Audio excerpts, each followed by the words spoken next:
विश्व 24 न्यूज हर पल आपके साथ। नांदुर्गा शिवारात भर उन्हाळ्यात जलजीवन वाहिनी फुटल्याने लाखो लिटर पाणी रस्त्यावर। शेतकऱ्यांचे अनेक वेळा अपघात झाले असून पायी चालणे झाले मुश्किल। एखाद्या नागरिकाचा अपघात बळी गेला तर या जबाबदार कोण? जलजीवन वाहिनीचे अधिकारी लवकर झोपेतून जागे व्हा।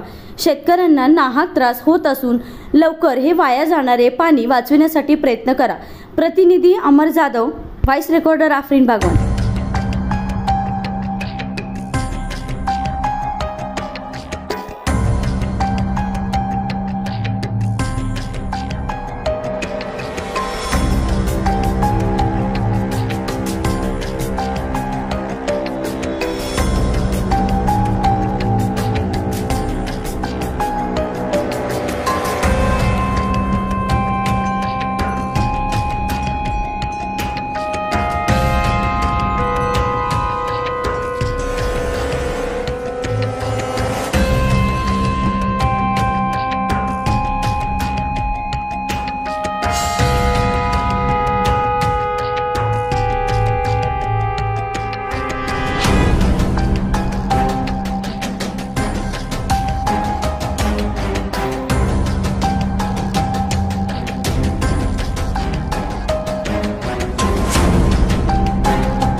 राज्यातील महत्त्वाच्या आणि आपल्या भागातील ताज्या बातम्या पाहण्यासाठी आजच आमच्या विश्व 24 न्यूज चॅनलला यूट्यूबवर सबस्क्राइब करा आणि बेल आयकॉन प्रेस करा।